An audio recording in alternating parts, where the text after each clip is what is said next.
Welcome to Fearless with Jason Whitlock. I am Jason Whitlock, your host. Happy Tuesday. Thank you for joining me. I'm up. I'm ready to go. My shirt, I'm properly dressed. I tossed and turned all last night. I'm an Indiana Pacer fan from birth or from childhood. And last night's game is going to haunt me for a long time. We're going to discuss that today. Jay Skapinac and Steve Kim will join me shortly. We'll talk about the Pacers losing Game 5 in OKC because Rick Carlisle and Tyrese Haliburton did some very foolish things that, and I'm just going to go right into it. I'm a little fired up. I'm a little excited. And so I just want to start with the overall life lesson we're about to hear today is that success is more difficult to handle than failure because success is the enemy of humility. Do we have that? Are we clear on that? Today's life lessons, everything I'm going to talk about today as it relates to last night's Game 5 and what happened to the Pacers and Tyrese Haliburton and Rick Carlisle and why they didn't let McConnell cook. Success is more difficult to handle than failure because success is the enemy of humility. Last night, Tyrese Haliburton got humbled. And I am someone who is a big fan of Tyrese Haliburton. I'm a Pacer fan. This kid has reminded me of Reggie Miller, has reminded me of the heyday of the Indiana Pacers, and this kid has a faith journey. He talks about the Bible and how important it is to him, and I love everything about this NBA Finals series, partially because I'm a Pacer fan, but also because I'm telling the players on both of these teams, very likable, very relatable. If you don't like this kid, Jalen Williams, that had 40 points last night for OKC and was tremendous, you're just an idiot. If you don't appreciate SGA, Shai Gilgeous-Alexander, and the way he plays, the way he's a combination of Rip Hamilton and Kobe Bryant, somewhere in between those. He's not Kobe, but his ability to create his own shot, get any shot he wants on the floor, his commitment to the mid-range jumper. This is a wonderful NBA Finals series to watch. These players are likable. I really like Tyrese Haliburton. I like what he and Caitlin Clark have done for the entire state of Indiana, Indianapolis, and basketball and the whole 9 yards. But Tyrese Haliburton got humbled last night. He played arguably the worst NBA Finals game, maybe the worst playoff game in the history of the playoffs. There's some stat that someone put out that called this. Yeah, Tyrese Haliburton is the first player in NBA Finals history to record 0 field goals, 0 steals, 0 blocks, 3+ turnovers, 3+ fouls, and 30+ minutes. Worst finals performance of all time. Tyrese Haliburton got humbled. He's having a lot of success. And I want to stick, and I'm going to stick with him because I like him so much, and I think he's such a positive force, and I think there's so much upside to him. But he was clearly injured and hurt and lame. He fell down in the first quarter, checked out of the game, went back into the locker room for a while, and then came back and then insisted. And this is with Kendrick Perkins and Stephen A. Smith at halftime saying, like, because the Pacers were getting their brains beat out and beat in, and it wasn't close. It wasn't really a competitive game in the first half, even though OKC only led by 12, 14 points at halftime. They were totally in control of this game, and it was clear as day, like, unless something crazy happens, OKC's probably going to win, and Tyrese Haliburton just isn't offering you anything. And Kendrick Perkins and Stephen A. Smith said something that I thought was crazy at the time, but they were right. They were like, hey, man, just sit this dude down and play the second half without him. Let him start his recovery process from whatever that injury was, calf, ankle, whatever it is. Sit him down and roll the dice with the rest of your team. You got a deep team. You go 10 players deep. And then the third quarter happened. And I think he checked in with 6 minutes and 40 seconds into the third quarter. Little white dude named TJ McConnell. And gets all warmed up, plays for about 90 seconds. And then during a 5-minute stretch in the third quarter, TJ McConnell, who's a very good backup point guard in the NBA, he's been very effective for the Pacers for the last couple of years. This man goes full-blown Allen Iverson for a 4.5-minute stretch, scores 13 points. He's getting his shot anywhere he wants. He looks like a tiny version of Shai Gilgeous-Alexander. He's taking people off the dribble. He's getting any shot that he wants. He's making every shot that he takes. He scores 13 points in a 4.5-minute stretch. I think it was from 4:58 to like 32 seconds left in the third quarter. The man scored 13 points. He made 5 buckets. Am I right? Or did he make 6? I think he made 6 and a free throw. He had that and an and one. 13 points in a 5-minute stretch, 4.5-minute stretch. Pacers now go into the fourth quarter down just 8 points. They're clearly in the game. McConnell starts out in the fourth quarter, about a minute in. Rick Carlisle takes him out of the game, and Haliburton, I think, came in right before that. But Haliburton basically played the entire fourth quarter. TJ McConnell sat from the 11-minute mark or 10:50 mark until there were about 3 minutes left in the game. And everybody's like, hey, where's TJ McConnell?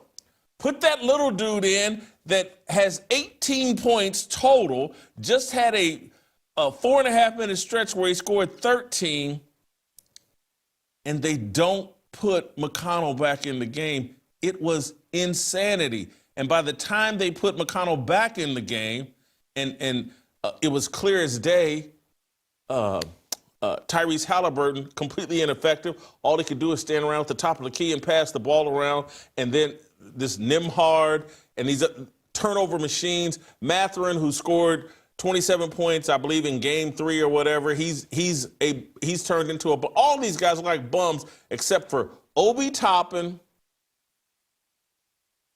TJ McConnell, and Pascal Siakam had his moments, but he had 5 turnovers. He was very frustrating. But Carlisle's not playing TJ McConnell. This was insanity.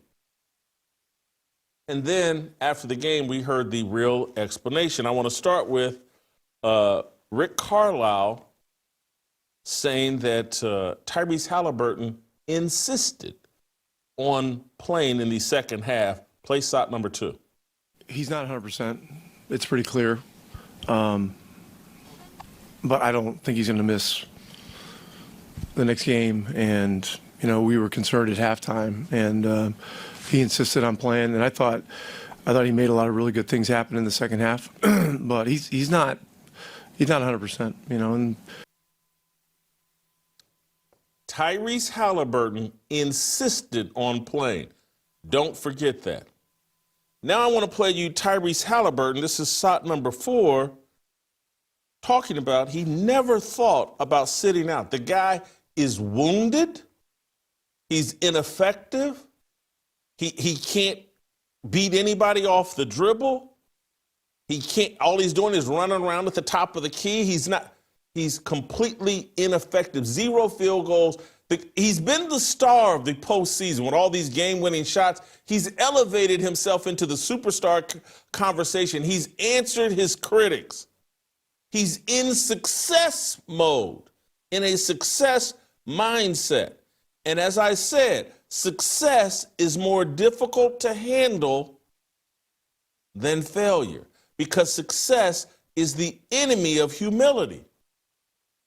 Here's Tyrese Haliburton, a very humble kid, a kid doing his faith walk, but he's lost in the sauce of success. Let's play shot number 4. I mean, it's NBA Finals. It's the finals, man. I've worked my whole life to be here, and I want to be out there to compete, help my teammates any way I can. I was not great tonight by any means, but, it's not really a thought of mine to not play here. If I can, walk, then I want to play. So, they understand that, and, is what it is, and, got to be ready to go for Game 6.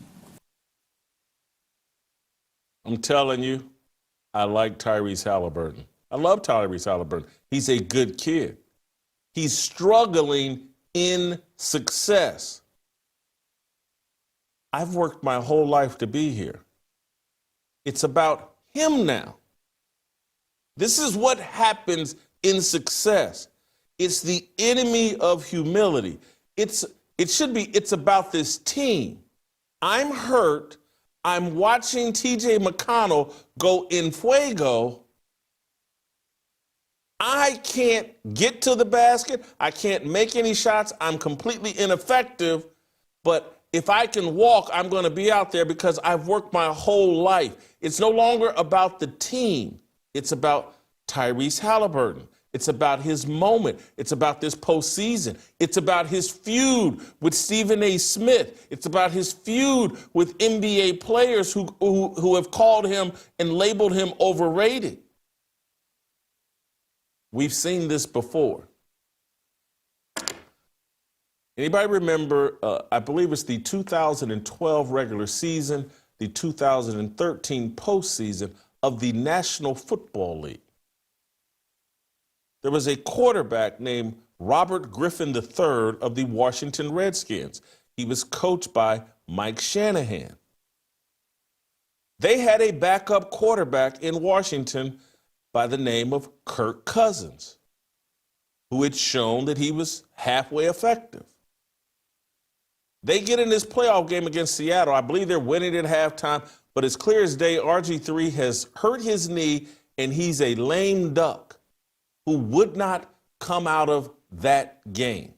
He's limping around on a bad knee, and he would not come out of that game. And I said it then in real time.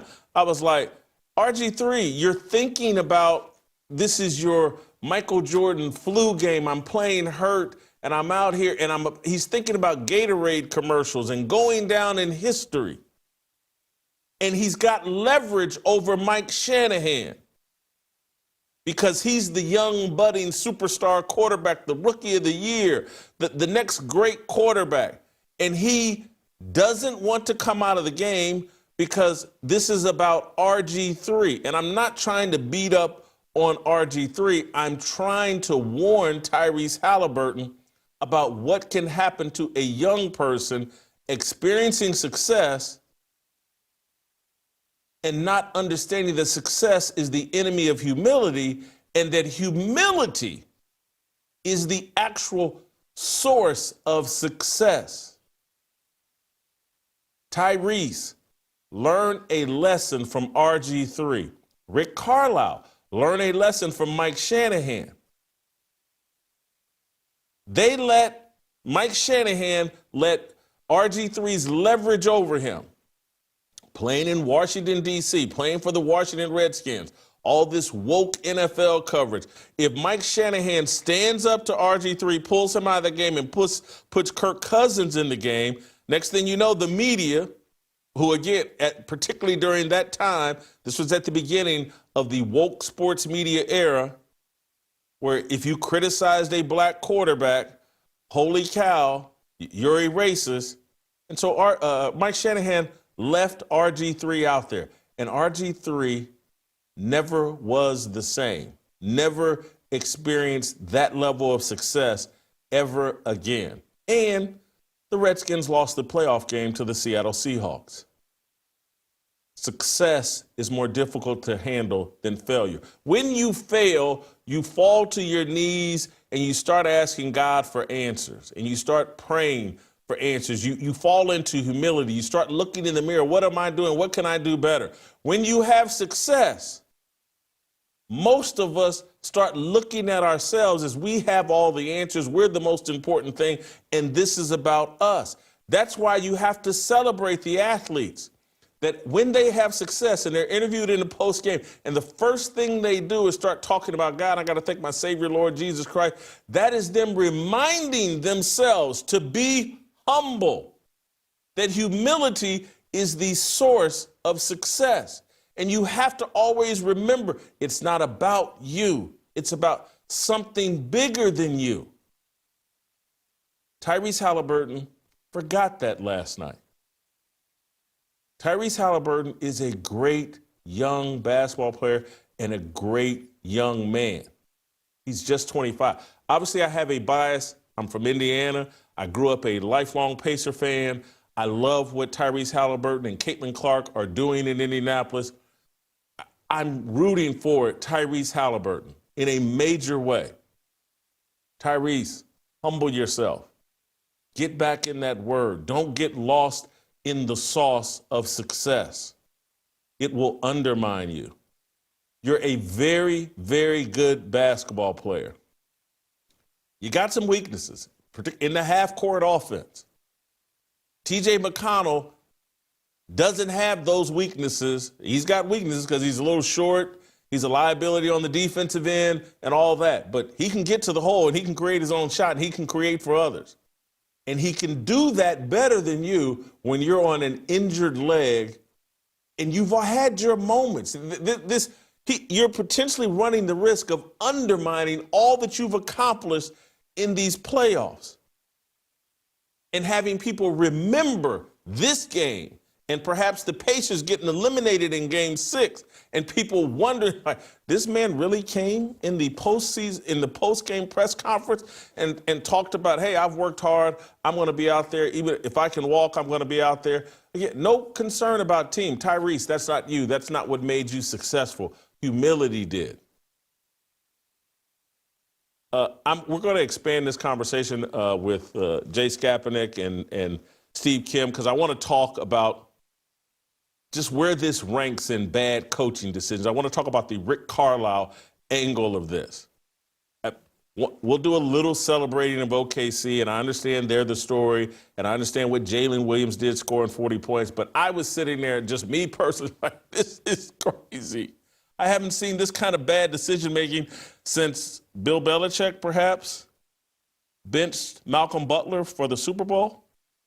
Is this going to be that memorable? Will it be as memorable as Marshawn Lynch not getting the football on the 1-yard line for Pete Carroll? We'll talk about that and more with Jay Skapinac and Steve Kim. Before we get to those guys, I want to thank Omaha Steaks for sponsoring today's episode and for feeding me. It's been about a month straight that virtually every day, because I'm going high protein and staying away from carbs.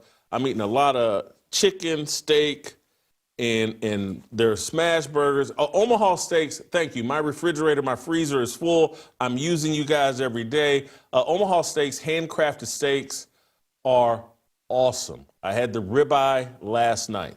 If you guys are looking for what to eat on the 4th of July, Omaha Steaks has got you covered. Enjoy USDA certified tender steaks, juicy burgers, and so much more. And now during their 4th of July sale, you can get 50% off site-wide at omahasteaks.com. Plus, our listeners get an extra $45 off with the promo code FEARLESS at checkout.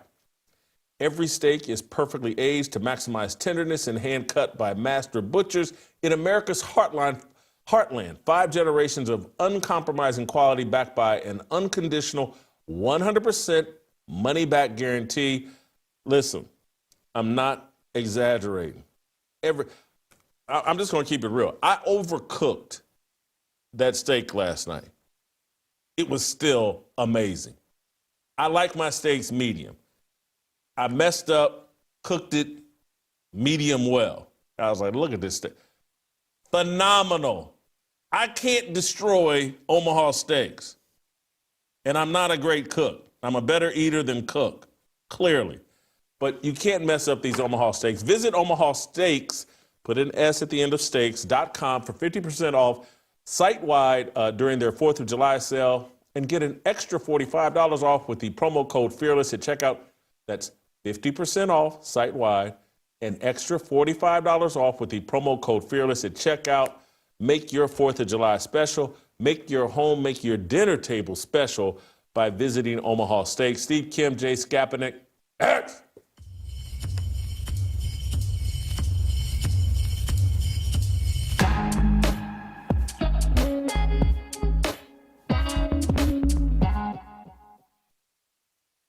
Chad is taking a significant deep dive into the legacy and impact of Martin Luther King Jr. A hero. He's considered to be a leader.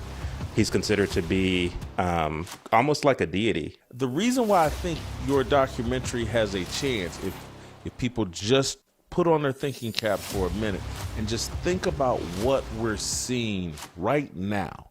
He exploited a grievance, and where there was no grievance, he created one rhetorically.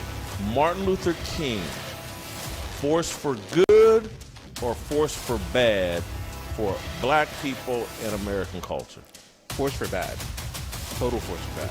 But we're attaching a lot of stuff to MLK that didn't originate with him. Stuff that was plagiarized. He was a good orator, so he made it sound good. Martin Luther King, not only did he have all the answers, but who else could have done it?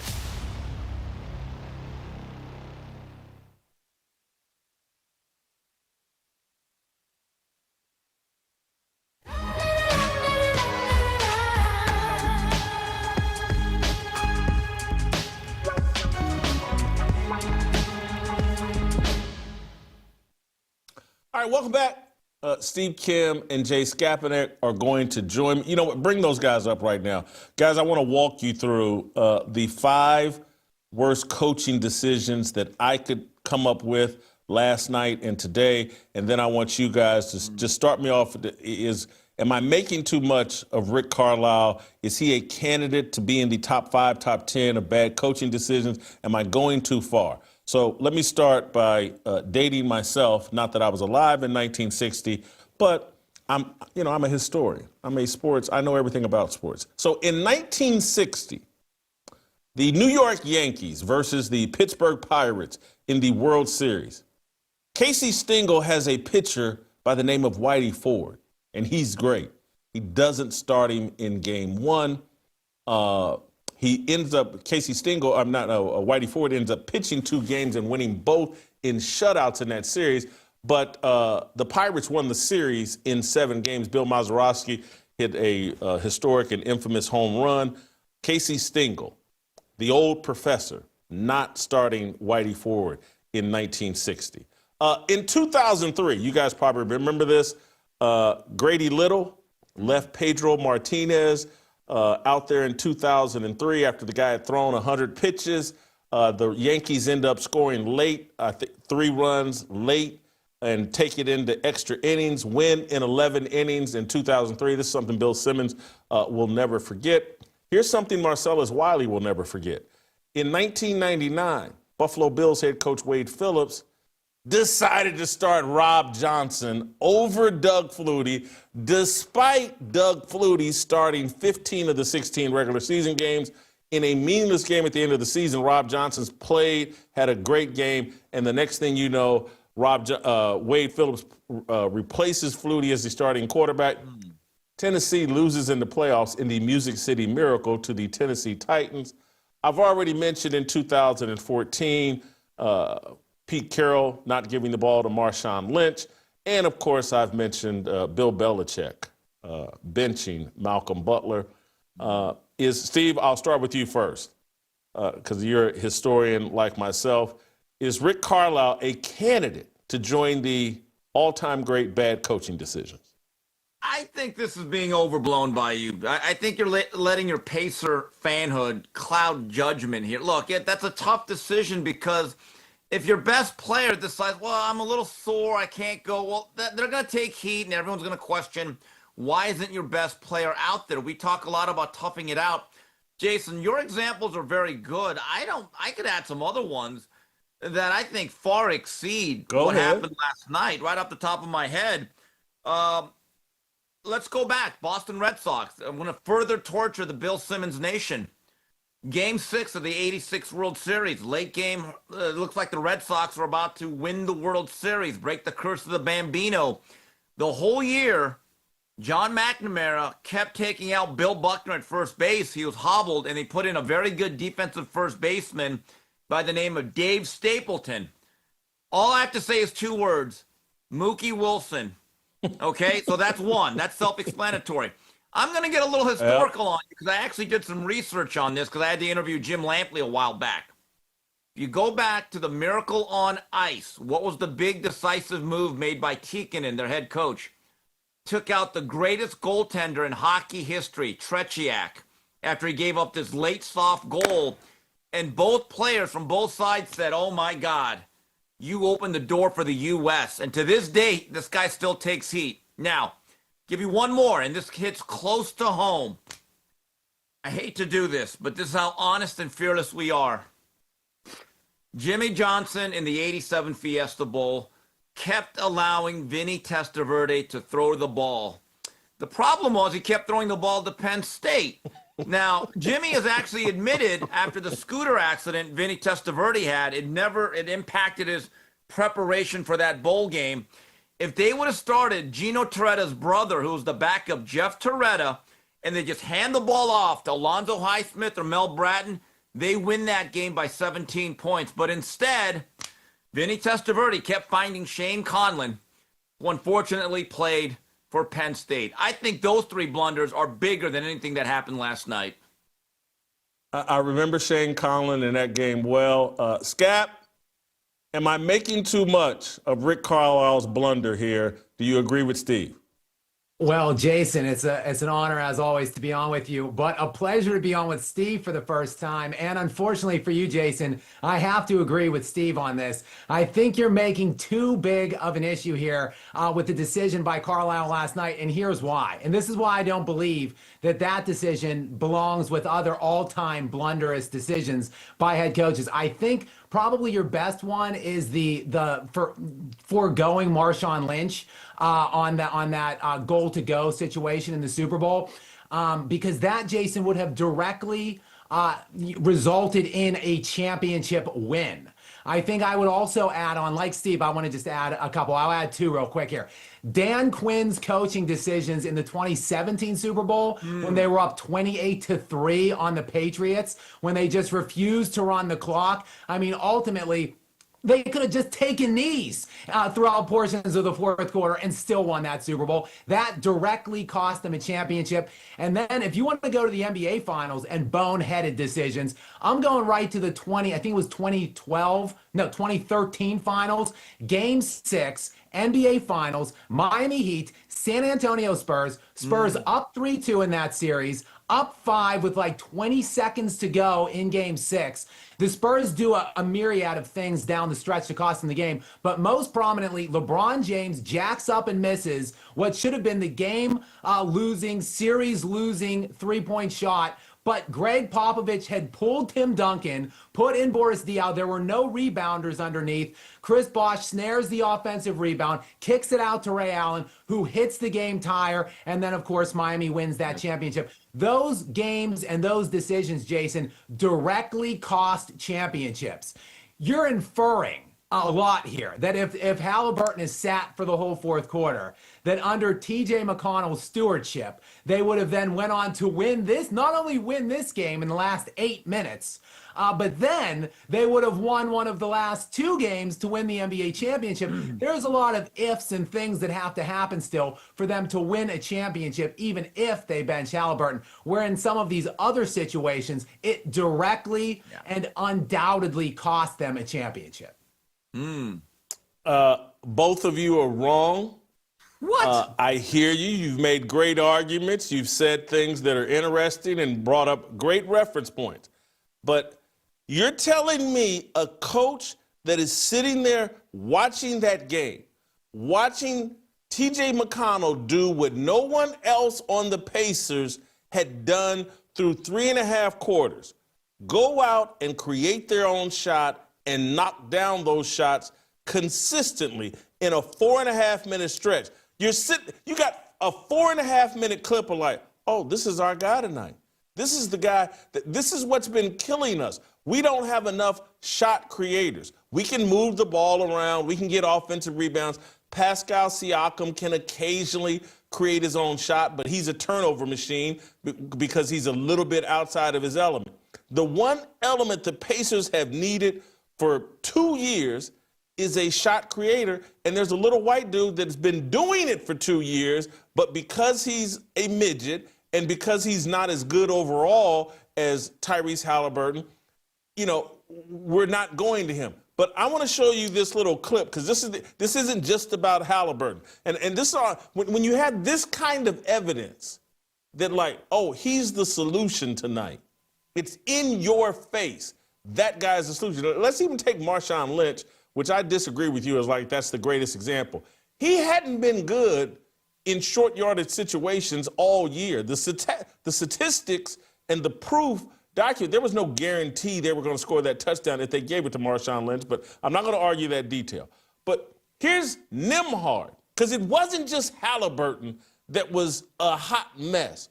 I want to play you this little 30-second, I think it's a 30-second clip of Nembhard just pooping all over himself and all over the Pacers. You could have kept Haliburton out there with T.J. McConnell and just set Nembhard down, who couldn't guard anybody last night, and he damn sure couldn't make any shots, and he was a turnover machine. Let's play the clip. Shot clock at 10. Haliburton in the corner. Nembhard, three-pointer. Some very important minutes right now. Nembhard. Stolen. Wallace with the steal. Pressure is a privilege, is what he says. Ball knocked away by Caruso. Dives up. A masterpiece. Nembhard blocked by SGA. Nembhard fakes. Kicks it out. Stolen by SGA. That's just in the fourth quarter. They had one solution, and Rick Carlisle refused to go to that one solution. Scap, just very quick, respond to that. You could have played T.J. McConnell for 3 different players in the fourth quarter. Instead, he stuck with Nembhard, Haliburton, Mathurin, all these. Obi Toppin didn't get enough minutes. Rick Carlisle, who I love, who I think is the best NBA coach of the past 2 decades, he pooped his pants last night. Well, Jason, look, there's no one that's a bigger authority on pants pooping than me, as I love to talk about people choking, and that's typically my reference point. And look, to your point, last night in 34 minutes, Tyrese Haliburton was he was the second worst plus minus on his team. He was minus 13 in only 22 minutes. T.J. McConnell was a +4. Shout out to T.J. McConnell, by the way, Pittsburgh's own T.J. McConnell. You referenced the 1960 World Series, so it's the 6 degrees of Pittsburgh separation there. There's no refuting that Carlisle made some bad decisions last night. I just don't think, Jason, they raised to the level of costing this Indiana Pacers a championship team. And I think, look, a big story today is going to be, what is the exact diagnosis on that calf? Like, is there a legitimate diagnosis? Was it sore? Is he playing through like an actual injury that should sideline him? I think some of that will factor in because there is the coach has to listen to star player. I understand all the points you made in your open and the point that you're making now. And if there's a legitimate diagnosis, then I think it's an even fairer point. But otherwise, if it's just like, oh, my calf is sore, well, ultimately, don't you somewhat have to just believe in your star players? No. And Steve, I want you to address my argument. I disagree with you, Scap. No, you don't. You got to do what's in the best interest of the team. Haliburton, who I love, did you like his explanation of, hey, I've worked my whole life and I'm going to be out there and it's about me. That doesn't strike you the same as RG3 staying out there limping around that playoff game against the Seahawks? What do you think of that argument? Well, I remember the RG3 thing, and there was the specter of Kirk Cousins actually playing very well, I believe, as the 4th or 5th round draft choice. And I don't think there's any doubt in my mind that at that particular moment, RG3 was not just thinking about winning that game and being valiant and winning a Purple Heart. He was thinking about his own job security. I am convinced of that, and his career was never the same after that injury or that game. I've watched this. Look, Haliburton's a very good player. I'm not so sure he's like this modern-day Kobe type of guy. I think there's some limitations in his game. This kind of reminds me a little bit of there was a great 7-game series years ago, Jason and Scab. I don't even think you were born, but it was game number 7 at the Forum. The Bill Russell Celtics had jumped out to this big lead in the second half, and Butch Van Bredikoff just benched Wilt Chamberlain. And you know what happened? The Lakers nearly came back. In fact, they sliced the lead all the way to 2, and I think they finally brought in Chamberlain, and then the Lakers still lost anyway. It kind of reminded me of something. Wow, do you ride the hot hand? But this is one thing I do know about role players. Their effectiveness wanes the more you play them. That is why they are role players. What they could do in 8 to 10 minutes does not necessarily mean they're going to be able to do it for 20 to 22. Keep that in mind. And I just think it is so hard to, if that's your best player, there is an external and internal pressure to play them at all costs in these circumstances. And that's why it requires a level of self-awareness from the star player, a level of humility. Where I thought you were about to go, Steve, is the great Willis Reed limping up and down the court for the New York Knicks. That's where I thought you were going to go. Yeah. And this is what I'm telling you. This is what runs through, particularly in this era of these players' minds, is like, hey, I'm having my Willis Reed moment. I'm having my Michael Jordan flu game moment. I can already see the commercials. I'm going down in history. I gutted this out. I bit my finger off or cut my finger off like Ronnie Lott. Sometimes you got to know when to say when. And when you sit on that bench and watch one of your teammates get 13 points in 4.5 minutes, if the backup safety had come in and gotten 3 straight interceptions, I think Ronnie Lott would have said, I'm going to keep this finger and I'll see you guys next week. Jason, keep this in mind, though, about the Willis Reed game. I think he hit 2 top-of-the-key jumpers, and that was it. It's not like he did 30 and 20 here. There's a mythology to that whole performance. And number one, and the other thing is, they were at home, the Knicks, and that garden was buzzing. So there was an electricity. This is a road game for Indiana, so I don't think they had that. And you know what I kept thinking of? You're making my argument, Steve. Well, okay, but my whole thing was, and I hate to say this, because easy to say it now, when I'm watching this game, and even as Indiana's chipping away, I kept thinking back to Friday night, that the series was lost right then. I just had that sinking feeling when it was tied 2-2 that, you know what? The window of opportunity for the Pacers to win this series has slammed shut. If you look at the Vegas odds, the OKC Thunder were prohibitive favorites. So we are talking about the better team at home. This was supposed to be this way. Right, and see that's the thing. You've played right into Scap. You played. Go ahead, Scap. You've played into Scap, who's as arrogant as Tyrese Haliburton. But go ahead, Scap.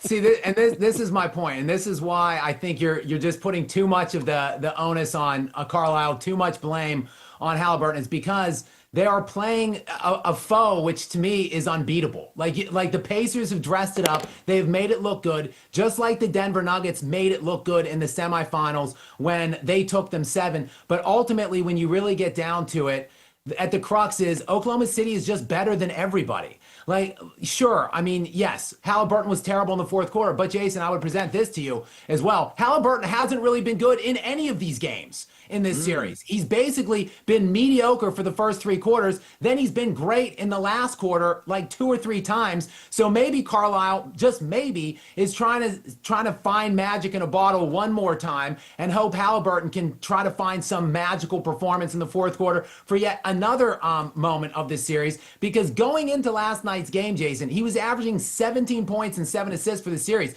Not a Superman performance, to say the least, in the first 4 games, and yet they were 2-2, but ultimately, I think we do need to give Oklahoma City some credit here, Jason. It wasn't necessarily the lack of offense in the fourth quarter.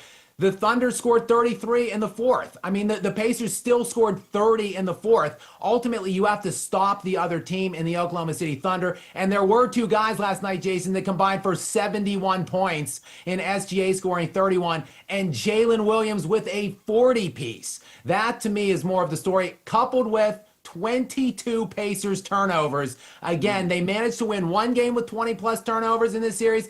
It wasn't going to happen, too. The reason they have so many turnovers is because it's way too hard for them on the offensive end, because they don't have a penetrator out on the court that can create shots for other people. That's what TJ McConnell was producing. And even Haliburton he's a very good assist person, but his assists to me come from the perimeter more than they do from his penetration and dishing and creating space for other players. I'm not taking a dump on Haliburton. I'm just saying I think if you were going to play Haliburton, take the ball out of his hands and let him run around like Reggie Miller, put the ball in TJ McConnell's hands, and let him perhaps create space to open up Tyrese Haliburton for some mid-range shots or some three-pointers. But, Scap, you're telling me 8:30 to play, it's 93-95. Pacers have cut it to 2. And I know you're arrogant, and I know you think OKC is the 27 Yankees. And did I get that right? Is the 27 Yankees? Did I get that right, Steve? Yes, it's Murderer's Row. You think that... Yeah, you think that they're the Chicago Bulls of what year was it? Chicago and them like flirted with 72 victories or something 95, like that. I know you think Bulls. that. Yeah, 95, 96 Chicago Bulls. But you're telling me you never batted an like 8:30 play. Look at the Pacers on a roll. They've cut this down to 2 points, and you're sitting there. There's no way they're winning this game. Jason, look, I've seen this play out already.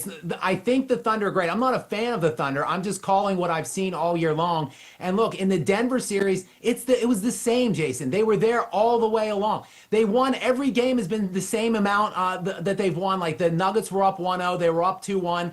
The Nuggets had a fantastic shot to win Game 5 in Oklahoma City. They were up 8 points at the end of the third quarter in Oklahoma City in Game 5, and they just couldn't hold it down the stretch because the Thunder, when they actually turn it on, look, it's fool's gold, Jason. It's a mirage. The Thunder are making you think the Pacers are better than they actually are by their lack of consistency, by their lack of desire to play at their top, at their A game for the entire stretches of series. When the Thunder want to turn it on, the differential in talent is so extreme compared to every other team in the NBA, they just simply stand no chance. Yes, even when this was a 2-1 series, even when they were up 7 points going in to the fourth quarter, looking for a 3-1 lead, even then, I still have been firmly confident that the Thunder were going to win this series all the way along because, as Steve pointed out, they are substantial favorites. Like he said, they opened at plus 75 or minus 75. They dipped to minus 250 briefly, then jumped back to minus 550. These are historical odds, Jason, for a reason, because they are just that much better. The Pacers have to be perfect, and 22 turnovers aren't, regardless of what the decisions were with Haliburton down the stretch. Jason. All right. Yeah, go ahead, Steve. Yeah, I mean, look, you have called Rick Carlisle the best coach in the NBA, and I think it's actually a credit to him that this series is even at 3-2. The fact that he has the inferior amount of athletes and players and doesn't have the MVP, even if they ended up losing 4-2, and the fact that they could have gone up 3-1, is, and I know it's a very backhanded compliment, but it is actually a feather in the cap in Carlisle's resume.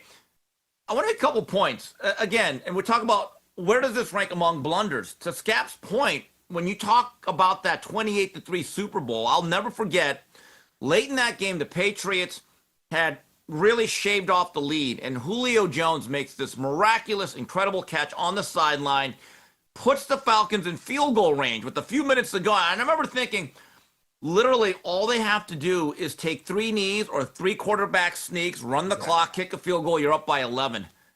The game would have been over. That, to me, they got sacked and something happened. That was a blunder because Shanahan was actually the coordinator. He is the one that blew that, and Quinn gets the credit. The other blunder that I did not mention, Jason, I think is much bigger than what happened last night. One of my favorite baseball figures, Dusty Baker. He was about 9 outs away with the 5-0 lead in the 2002 World Series, Giants-Angels. And what does he do? Takes out Russ Ortiz, if I recall correctly. And I remember thinking, okay, guy's pitching a shutout, 5-0. Me and Barry Bonds were on our way to our first World Series, and you saw what happened. It imploded. I think those type of blunders are much bigger than what happened last night. All right, final question to both of you guys. Scap, I'm going to let you go after this. A couple more things I want to talk with Steve about. First of all, Scap, have you said enough positive things about OKC? Have I given you enough time to, I got to be careful with my analogies here. Have I given you enough time to kiss the rear end of the OKC Thunder? Jason, Are you it's satisfied? crazy because everybody on my platform thinks I'm a huge hater, that I hate Oklahoma City. So it's weird that you think that I'm a huge glazer of the Thunder. But yes, I think they've gotten enough airtime here. All right, good. Okay, good. So I want you all to evaluate this. I got 2 analogies here that I didn't want to use earlier. I'm just saving for the back end of the show because I'm concerned they're in poor taste. And so I want you all to evaluate, are either one of these appropriate or are they both inappropriate analogies? When I think of Rick Carlisle's bad decision making, I put it in an all-time great status that goes beyond just sports. And I think this mistake is potentially analogous to a 19-year-old Nicole Brown giving O.J. Simpson her phone number. It's that bad of a mistake. Is that in poor taste? Is that in poor taste? Both ended up being killers. Yeah. I mean, just because it's in poor taste does not mean it's inaccurate. I will give you that, Whitlock. Yeah. Poor taste, Scap? I'll just say this, Jason. That was life or death to me. That was more throwing a slant in the Super Bowl instead of, if you want to not run it to Lynch, throw it to the corner, Jason. Do not throw it down the middle. So I'd say that was more, comparable to your analogy with Brown and Simpson than this one. Got it. Oh, how about this one then? I think it's one of the worst decisions since 1963. When JFK said, hey, let's pull the top down and let's have the sunroof out, and I want the breeze to hit my face. Is that too far? Is that in poor taste? I'd say that is also too far, yes. Wow. Tasteless. But again, not wholly inaccurate, but yes, tasteless. Gotcha. Jeez. All right. Thank you, Scap. Steve, we're going to take a little break, reset. I got some additional topics for you. I want to thank, after cracking those in poor taste jokes, I do have to thank our great friends at Preborn for making today's show possible. Preborn is an awesome organization that supports our worldview that life begins at conception. Preborn provides expectant mothers an ultrasound, introduces that baby's heartbeat and an image of the baby in the mother's womb to the mother. She is now twice as likely to choose life, and that is where Preborn really becomes the MVP of the Life Begins at Conception movement, because they support that child and mother for up to 2 years. They do it because we give money to save babies' lives. We do that, and we must continue to do that. Whether it's $28, which pays for 1 ultrasound, or $140, which pays for 5 ultrasounds, whatever you can afford to give, $2.80, $280, whatever you can afford to give, goes to saving babies' lives. You want to put a smile on your face. You want to feel good about yourself for a good reason. Give to preborn. Save a baby's life. You want to please God and have him, hey, nice job, Jason Whitlock. Nice job, Steve Kim. Give to preborn and save a baby's life.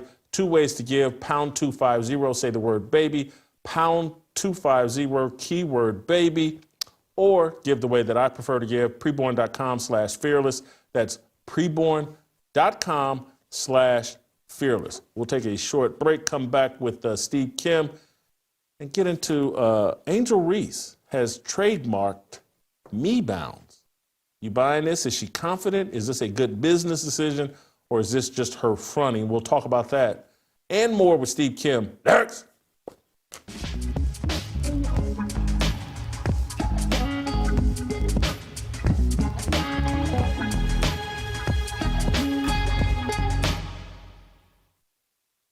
Chad is taking a significant deep dive into the legacy and impact of Martin Luther King Jr. He's considered to be almost like a deity. Martin Luther King, force for good or force for bad for black people and American culture? Force for bad. Total force for bad.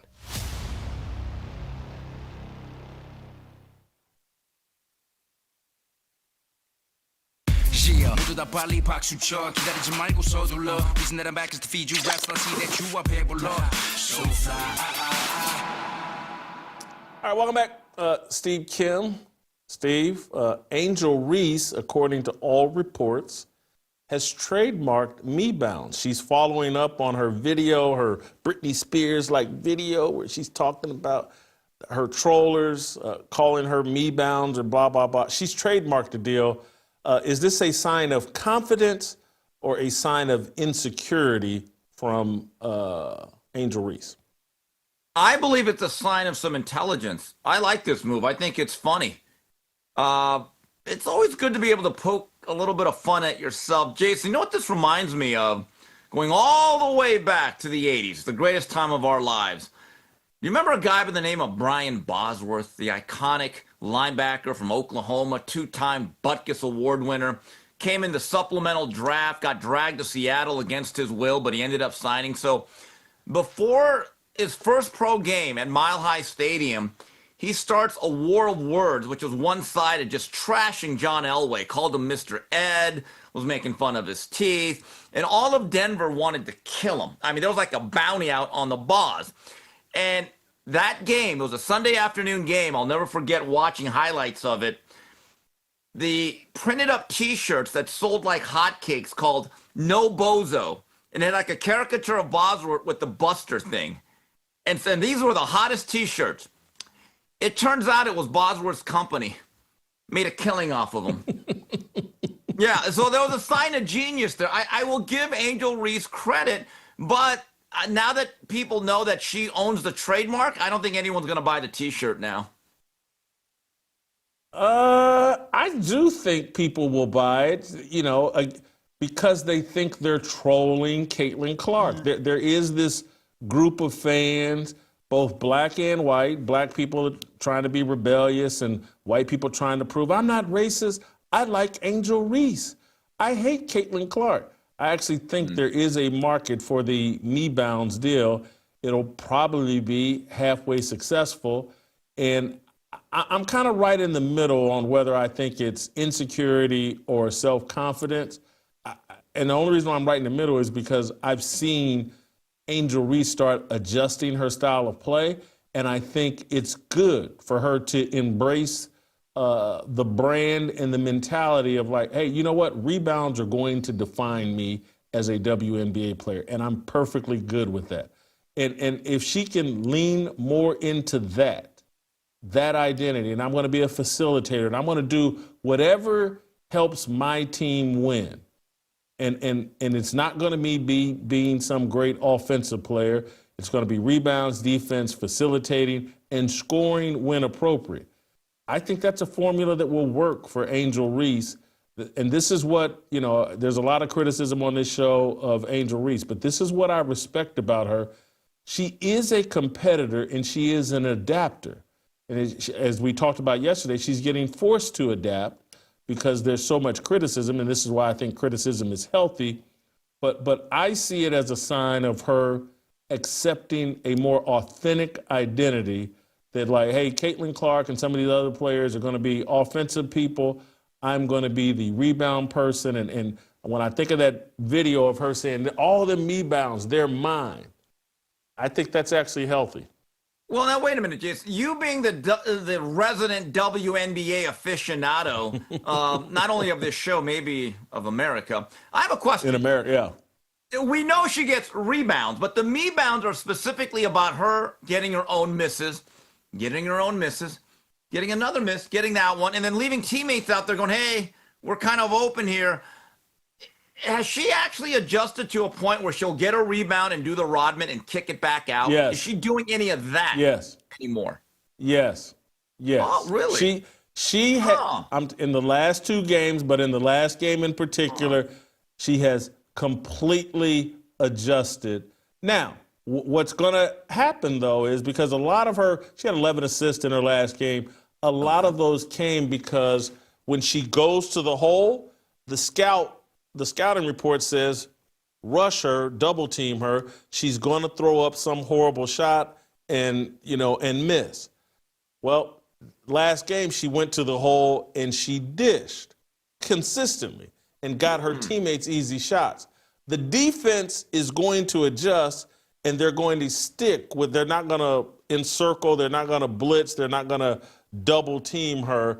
And it'll be interesting what happens. And so she may end up with some more one-on-one opportunities closer to the rim, and maybe she can make those shots. But there will be an adjustment to how people are playing Angel Reese, and it'll be interesting how she handles that adjustment. But Angel Reese is being forced to evolve, and she's going with the flow. And this is where, whoever's in her ear, Ryan Clark, Shaq, whoever is in her, Kim, I don't know who's in her ear. Good job, and let's hopefully, if she stays the course, she may end up being an effective player and may tamp down a lot of the criticism about her. Okay, so then the readjustment from the rest of the league will be when she gets the ball in the post, do not double team her. In fact, let her just go one-on-one. Okay, we will see how that works out. Let's see if she suddenly evolves into female Karl Malone in the paint. Let's see how this works. Not going to happen. Her shot's too easy to block, and that's the other part of the scout. Because she shoots it from her hip, all these girls, if you're over 6'4", it's real easy to block her shot. But we'll see. We'll see what happens. Steve, I want to move on to Doc Rivers, and there's a couple of different clips I want to play here. But he did an interview with Nicole Wallace, the MSNBC, I believe she's on MSNBC, broadcaster, hardcore leftist. And it's like Doc Rivers is coming out as a hardcore political operative, and perhaps it explains why he keeps getting NBA jobs. He's playing for the right team as it relates to politics, and maybe that's why he's the head coach of the Milwaukee Bucks. Maybe that's why Philadelphia, the Clippers, he's been riding off of one championship that he won with the Celtics for a long time. Maybe his politics explains it. Here's Doc Rivers talking politics and about how helpless black men are. Let's play the clip. We have to figure out, first start with ourselves. How can we ignite ourselves, our side, to vote more? Because we have more people to vote. What's the answer? We have to make them excited. Yeah. We have to connect to them. And we're not connecting. We complain about black men. The majority of black men did vote for Kamala as it turned out. It's just that there wasn't a big majority. It wasn't enough people. Right. And so why is that? And there's a feel of hopelessness in our community because I think a lot of black men are saying now, it doesn't matter. Either side, we're not being helped. We're still being incarcerated. We still are struggling. So there's got to be an answer. And we have to figure out how we can answer that question if we're looking at that part of it, for sure. Doc Rivers joining Greg Popovich and Steve Kerr as a full-blown political activist. He's been doing this for a long time, but going on a podcast with Nicole Wallace and just talking politics, this is amazing to me. Your thoughts? Well, at least he didn't cry this time. Remember that during the bubble era? Here's the issue. What is voting, and specifically voting for one particular party, gotten, quote unquote, his people the last 60 years? What progress has really been made? He wants to talk about, and I'm assuming, hey, we as black people, how do we get ahead in America or catch up? Well, something you talk about a lot, Jason, on this fine program. How about going back to your traditional values and having nuclear families and getting married? This whole notion that, well, we're still getting locked up. Okay, so is he inferring that because there's a Republican / Donald Trump in the White House, that has affected the incarceration rate of black men, or is it their own behavior and culture?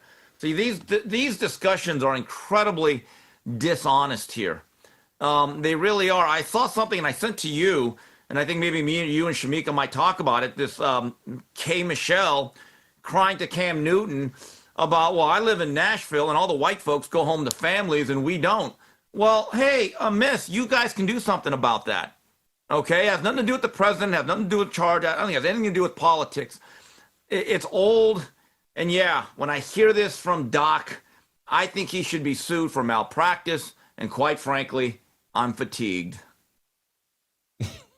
I'm very fatigued.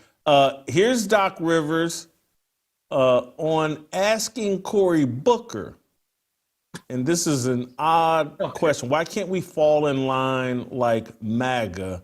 Let's play the clip. You know, I remember Cory Booker. We're at a function, and I asked him, why can't the Democrats all agree on something? Because the Republicans do that well. Like some of the things, you have to look at some of the things they do well. One of the things they do is they fall in line. They don't care.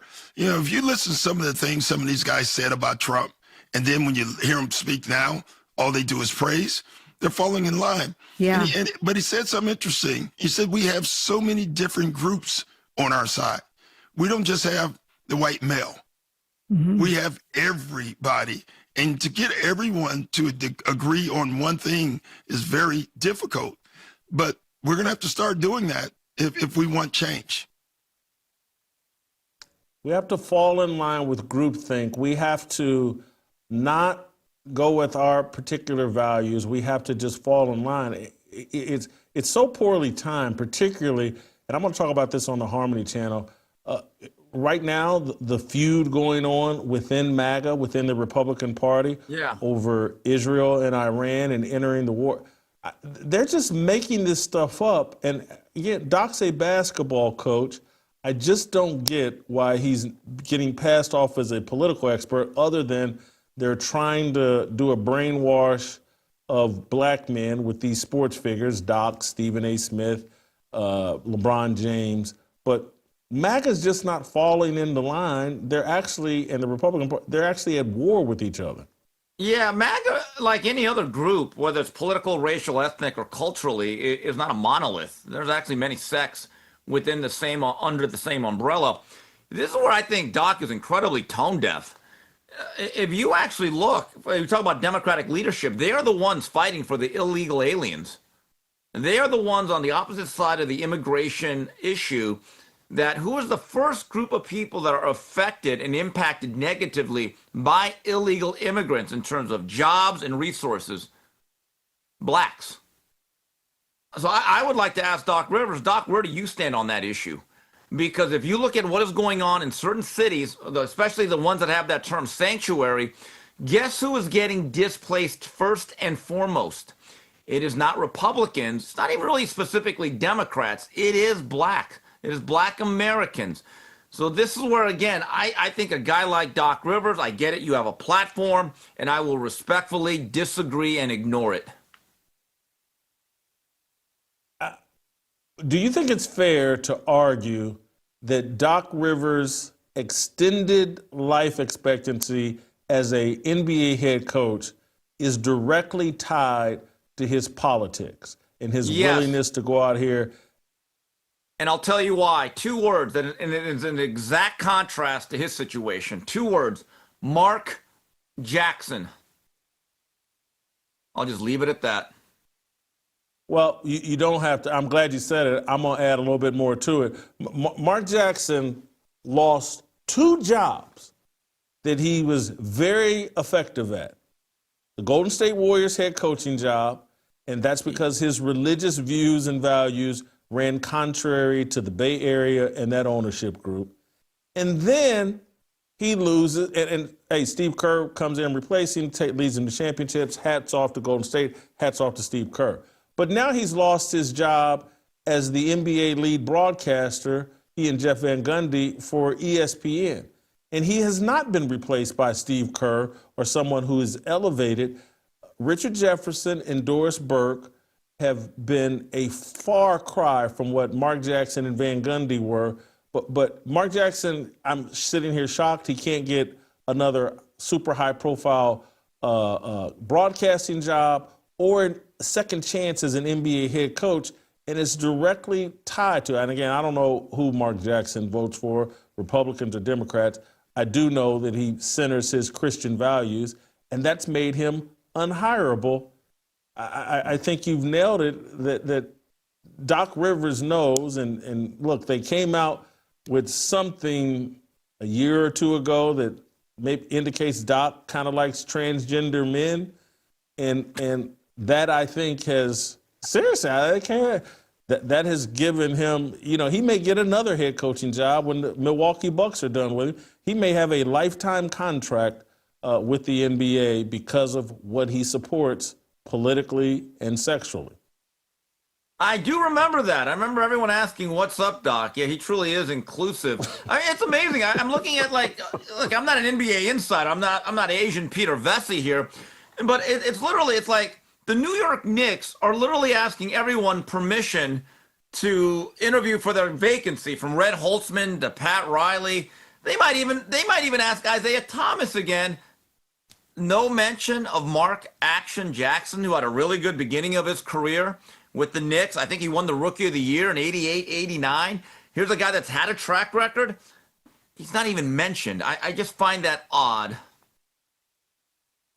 Very odd. I want to move on. This is not our area of expertise, but Alexi Lalas has made some interesting points about what's going on with the U.S. men's national soccer team, that there seems to be no national pride. Christian Pulisic has passed on playing in the Gold Cup.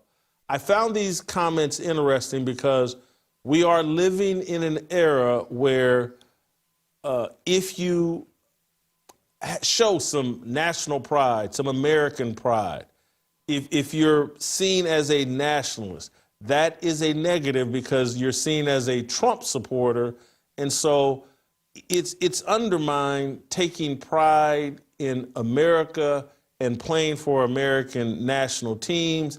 And so I'm not that our greatest American soccer player, Christian Pulisic, has no interest in playing in the Gold Cup. Alexi Lalas is upset about it. He's comparing it to other countries and the pride they take in representing their country. All right, let's play the first shot number 8 from Alexi Lalas. See your reaction. It's not out of line. It's completely fair and justified given his decision. And he knew he was going to get heat. And he's a big boy. He can take that heat. I think, as I said when we were talking earlier, but I think it bears repeating. I can't relate to this. I can't understand it. I can certainly give him some grace. And I can certainly agree that Christian Pulisic over the years has brought it for the national team. But in this moment, and in this moment of peril, if you will, in this moment where people are criticizing this team, in this moment where there is an apathy creeping in towards this team, in that moment, he chose not to come. Okay, that's a little bit strange for me. Can players get rest? Absolutely. But this was a time, I think, where he needed to be there, at the very least, side by side with this group of players, recognizing that this was happening, recognizing that they were losing control of the situation with a year to go to the World Cup. Let me play the second clip. Lala's talking about we need to be more exclusive rather than inclusive in terms of all these dual citizens playing for the U.S. national soccer team? Play the clip. I think that it is relative to the unique aspect of the United States. Okay, we oftentimes talk about our diversity, and we talk about it in the fact that it is, one of the advantages that we have, and one of the great things about our country. But with that diversity comes diversity of thought. If I go and ask 100 soccer people out there, what's beautiful soccer? I'm going to get 100 different answers, and it may be based on ethnicity, where you grew up, even geography, all of these different things. So I've argued that the homogenous nature of some other countries and cultures, just in population, in terms of the size, are much more manageable, and there is a collective understanding, and more importantly, an agreement in this is how we're going to play. But getting 11 men to represent this great country of 350 million people, and all be on the same page, that is very, very difficult. I've argued before that maybe our best route to actually being better from a men's perspective in soccer is actually being more exclusive, not being as inclusive, in that if you went to, I don't know, the New York metropolitan area or Southern California, and you just took players, built a team from that one all area, grew up in the same area, had all of these shared experiences, maybe that would be better in terms of an understanding. This melting pot fallacy that I'll be the first to admit I bought into, and I'm not saying it can't happen, it just takes a lot longer with a whole lot more work, and especially when it comes to a national team, you do not have time to be able to do that. Our soccer team analogous to what's going on in U.S. culture overall? Your thoughts, Steve? Well, first of all, so Alexi Lalas is saying diversity is not our strength. Interesting. Now, certainly as someone who is a patriotic American, I'm going to go a different direction here. As someone who hates soccer, cannot stand the sport. If this decision from Pulisic or whatever his name is leads to our team not being good and we don't get inundated with a bunch of soccer coverage and to pretend about it for 2 months or whatever, I'm all for it. I'm all for it. Is it time for us to realize, because I remember growing up, Jason, we're about the same age, we were told back in the 80s, soccer is the future sport. It's going to be great in America. It'll be bigger than any sport. It's so popular across the world. Thank God it's not. Thank God we are Americans. We just like football, baseball, basketball, and some boxing, and now MMA. So you know what, Pulisic, I'm okay with this for my own sanity. I don't want any soccer coverage. It kind of reminds me, told a great story, and Bob Ryan was covering the 94 World Cup in LA. He hated it. And so all the writers had to give predictions on every game. I was told by somebody that every game he predicted a 0-0 score. We need to get back to that. We need to get back to hating soccer, more honestly. There's part of me that agrees with your legitimate and while humorous take, but there's also part of me that just wants to applaud Alexi Lalas for having the discussion and for taking the position that he did, because he knows he's making an analogy and a point that applies to the rest of American culture. Alexi was honest that he voted for and supported President Trump.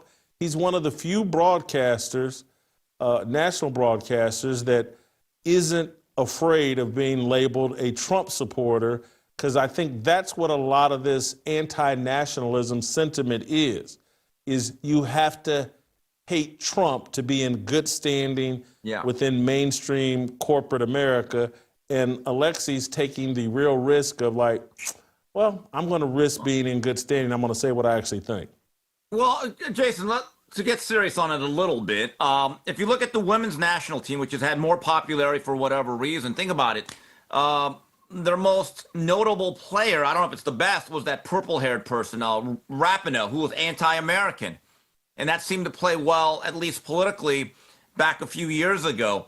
Now, to his overall point in terms of the play, he makes a good point. When you put together a world or an international team, are you trying to put together the best players' talent, or are you trying to put together the most cohesive unit? Is the sum greater than the parts, right? The whole. And I read a book recently on the 1980 Miracle on Ice hockey team with Herb Brooks. Herb Brooks could have picked better players here and there. He could have, but Herb Brooks had a vision for style of play and also toughness. And I didn't realize this, but the majority of those players came from basically 3 or 4 different schools. University of Minnesota, I think Boston, and some other ones. So, and again, I know hockey's not as widespread, especially in that era, as soccer is now. But Herb Brooks did take a bit of that approach Alexi Lalas is talking about. Steve, I'll make this final point, and you can respond, or you can get mad at me and say, here you go again. Why are you bringing the WNBA into this? Oh, but, see, already. But if you look at the momentum the WNBA is having, it's because it's all American players that are leading the discussion. Caitlin Clark, Angel Reese, Paige Beckers, Asia Wilson, Nafise Collier. It's American players. And so that's part of the traction. That's what's helping them overcome. It's a group of angry victims and lesbians and all that. At least they're American, and that's why it's catching some momentum where the NBA continues to struggle, and where this is, again, diversity is not our strength. Shared values, shared upbringing. Again, your language, your geography, and your religion should be your identity. This whole we are the world and all the dual citizenship stuff, it actually undermines building any kind of cohesive operating system. That's what I love about what Lalas is doing. He's talking about soccer while making a point about why is America in such chaos. The melting pot theory is a joke. Yeah, and to your point, I would say all of that laced with meritocracy, because a rising tide lifts all vessel, a lower one causes a bunch of shipwrecks. So, okay, I'm gonna add on to your WNBA point. I can't believe I'm doing this, but I'm here. I got a few minutes. So you say it's about the American players leading this momentum. You're kind of right, but you're overstating. It's an American player, not players. It's not plural. It's singular. You know who it is? It's that lady, that's that young lady that played in Iowa that now plays for Indiana. Okay? It's one player that is the momentum. In fact, I was thinking about this Monday. I didn't come on last night. You had other better things to talk about. But I wanted to make this point. If you look at what has happened to the television ratings with and without her, it is stark. There's no denying the impact. So think about it. Think about some of the great nicknames we've had in basketball history. The Big Dipper, Dr. J, Magic, Larry Legend, Air, Stevie Franchise, very underrated player. He was the franchise. You know what Caitlin Clark is? And I used to call her the league. No, she the logo. She's the league. She is the league, not just the logo, the league. I joked last year that her silhouette should be the NBA logo like Jerry West. I'm just telling you, I think her impact is beyond that. She is the league. So when you say that WNBA ratings have rebounded, no. The truth is the league has returned. Let's not overstate this. Let me buttress your point. The game on Saturday with the Liberty and the Fever peaked at 2.8 million viewers. It averaged 2.2 million viewers. That's the Caitlin Clark effect. These games had dropped 50, 55%. Now they're back. Caitlin Clark is back. 2.2 million viewers on Saturday. It is the Caitlin Clark effect. Thank you, Steve. Great job as always. That's all we have on this show. But in 12 minutes, let's say at 30 minutes past the hour, I will be on the Harmony channel by myself addressing this feud and bickering going back and forth in MAGA that I kind of got a tiny bit caught up in, but Tucker Carlson and Mark Levin have been at each other's throats, and somehow Royce White tried to drag me into it. And anyway, I'm going to address it on the Harmony channel. Hop on over there, youtube.com @Jason Whitlock Harmony. I'll be there in 11 minutes.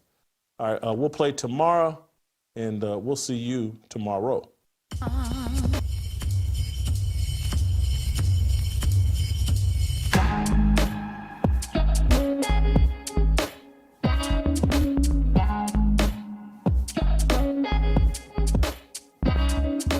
Waiting for the countdown, coming off the breakdown, standing in line for freedom. Looking for a breakout, feeling like a standout, nothing in life like freedom. Came like a fighter, striking like a ladder, making all those moves for freedom. I want freedom. No negotiation, my sister, no relation. We all just wanna have freedom. Sitting on a corner, never been alone. I'm breaking my back for freedom. Blessed, we are living, get back. We are receiving, all deceiving. We all wanna be free. We want freedom. I just want, I wanna be. I just want, I wanna be. I just want, I wanna be. I just